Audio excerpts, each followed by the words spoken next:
Hello everyone, and welcome back to The Legend of Zelda, No Soup for You Princess. In this part, we explore the Snow Head? No, wait, no, that's Majora's Mask, right? Yeah. I forget That's the name of Majora's this place, Mask. but I love it, so whatever. Yeah, we got that thing. Cool. Anyway, yeah, this is probably... I mentioned this briefly last part, but this is probably my favorite dungeon in the entire game. I just think it's fun. It's a fun combination of theming, Yeah, it's item. definitely one of the best ones in the game. Like, It's really, really interesting. It has more of a unique feeling to it than a lot of the other dungeons. I mean, yeah, it's snow and ice at its core, but it's also this weird mansion that a Yeti lives in, rather than being just a generic ice dungeon or a Yeah, generic desert prison.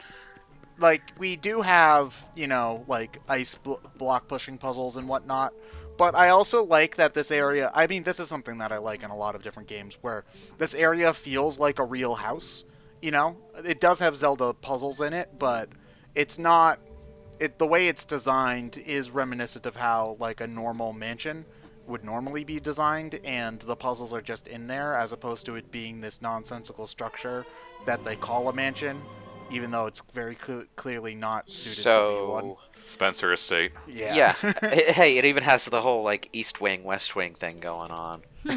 Yeah. But yeah, I love that in games when stuff feels organic, and I should say when stuff feels organic and they still manage to make them fun, because just because something's accurate doesn't mean that makes it good for a video game, necessarily. I think I respect this dungeon a lot more than I actually enjoy playing it, because, like, I acknowledge that it's, like, very unique, and it does feel very, very organic, and I like the theming of it, and I love the atmosphere, and I love just, like, the idea of you're just coming into someone's home and you're doing your thing and helping out with chores, but also I don't know, some parts of it are kind of a pain for me to play.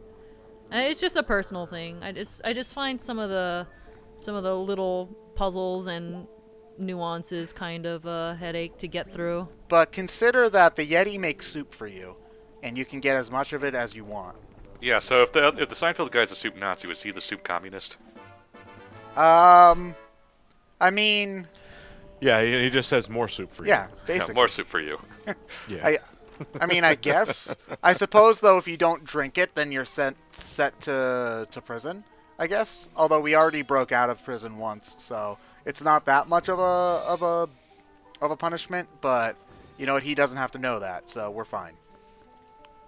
Anyway, this dungeon. It's like the sacred realm is like the soup Nazi for Master Swords. It's like no sword for you. Come back 7 years. Make sure to eat a bunch of heart-increasing food, and then you can have me. All right. Oh, okay. That. This isn't how block pushing ice physics. This isn't how block pushing ice physics should work. Damn it. Pokemon taught me otherwise. All right.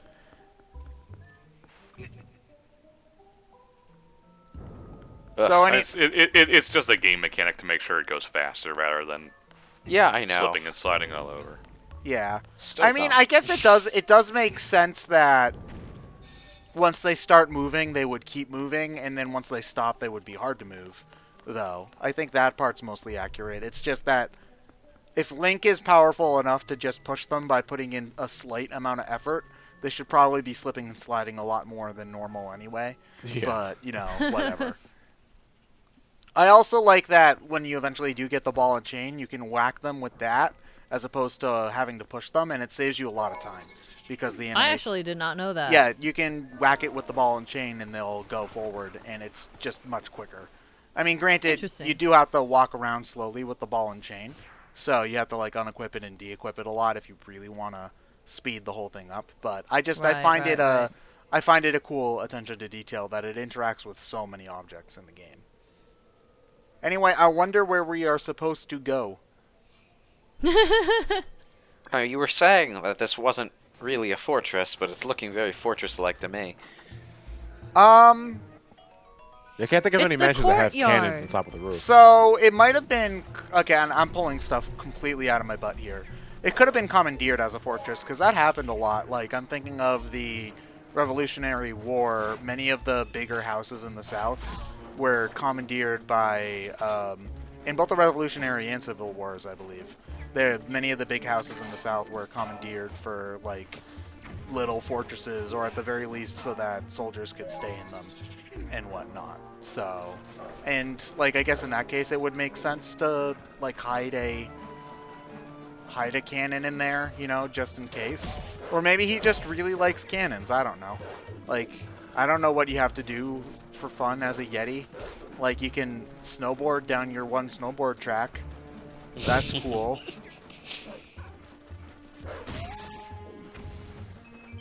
Anyway, I believe these wolves... No, they don't respawn. No, wait, no, they do respawn. So yeah, don't even think about trying to kill all of them. Just, you know, just get on with what you're doing. Yeah, You for the can most try. part. You could... Oh yeah, that's... I mean, I guess that's a good point. You can try. But good luck. Okay, actually, so, I'm sorry, I'm going all over the place. One thing that I like about modern games is they can actually track how many snow footprints you make, as opposed to old games from this era where they just start disappearing immediately, even if it's not snowing anymore.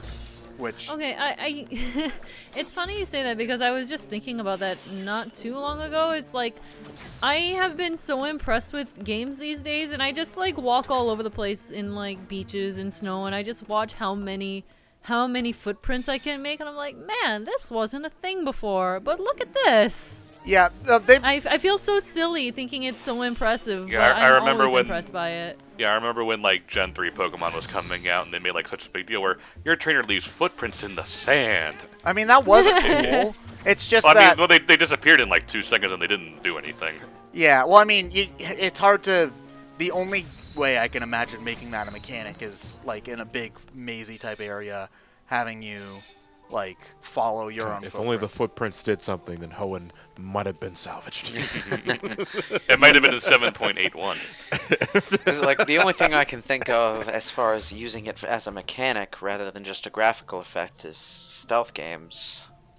Yeah. It's just a matter of it's such a big deal. It's like it's such a big deal. We'll draw attention to it in marketing and promotion and stuff. And it's like, but it doesn't matter. Around that time, if I remember, they were trying to push the graphical capabilities of the Game Boy Advance because... I mean, I do love the sprite work in the Gen 3 games. Well, like, it was at that point where we were pretty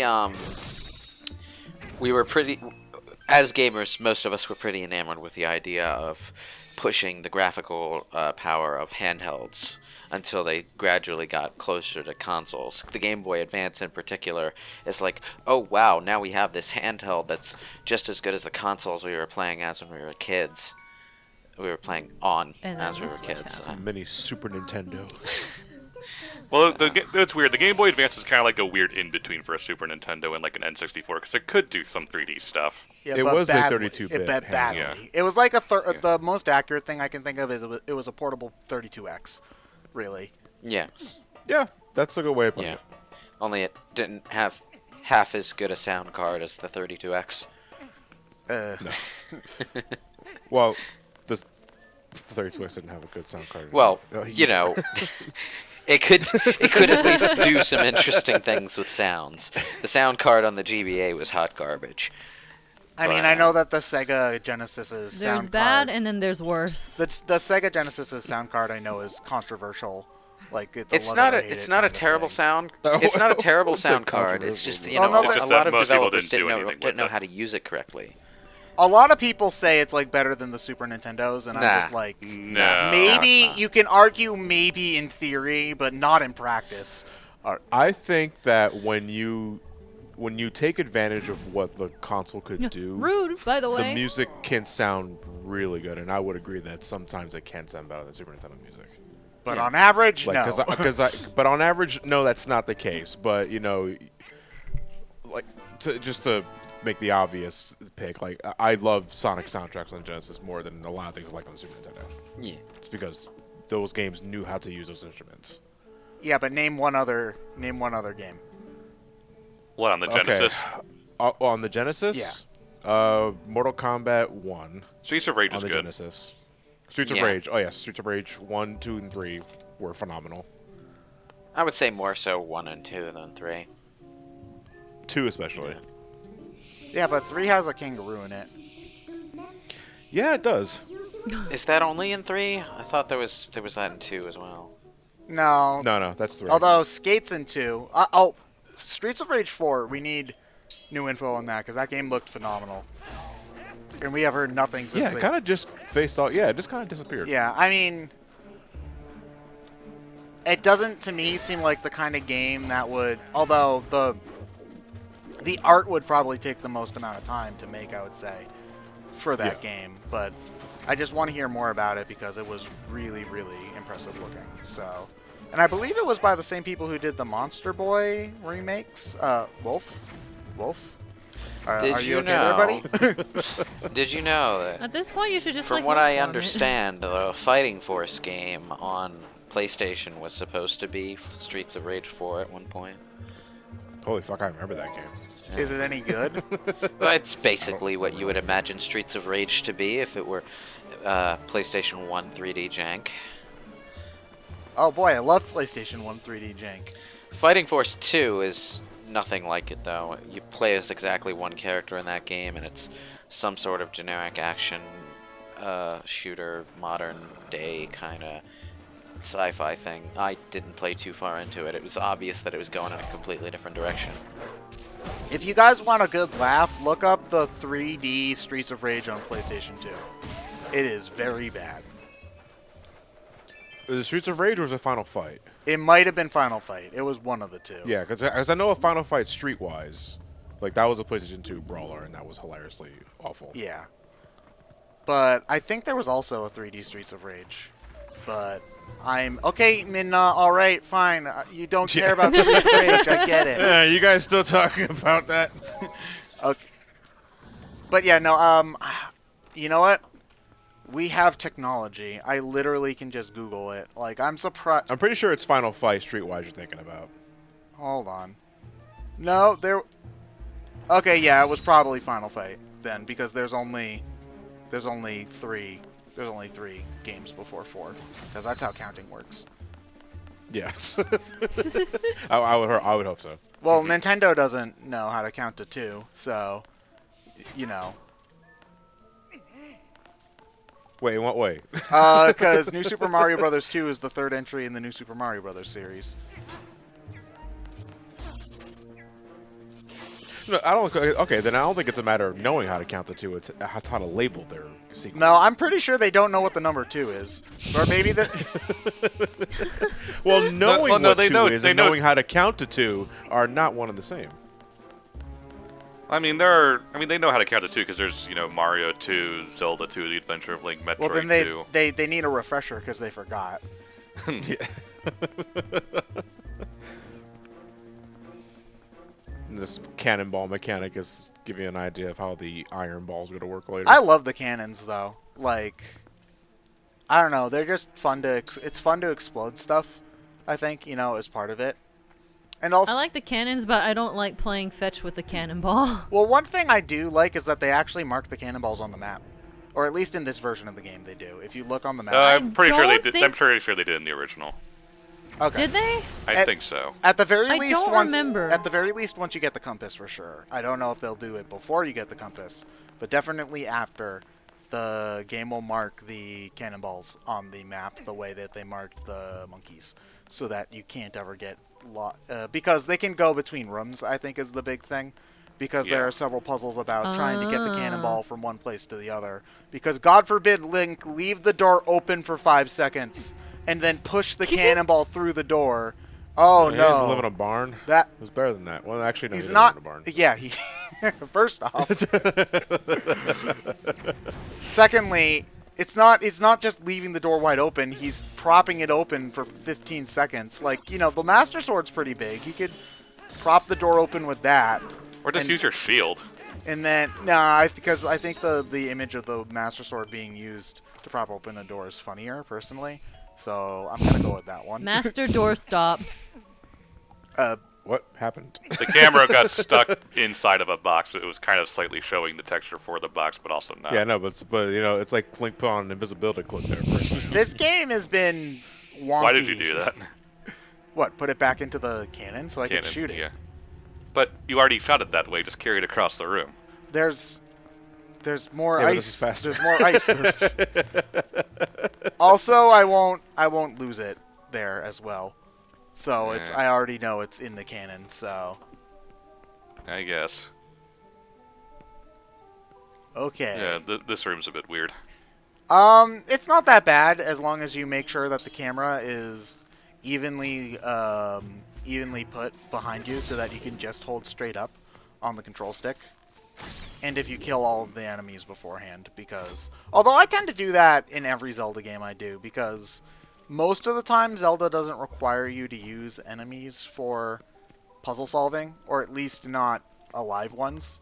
So I usually feel pretty safe killing all the enemies before I do anything else whenever I'm in a Zelda dungeon.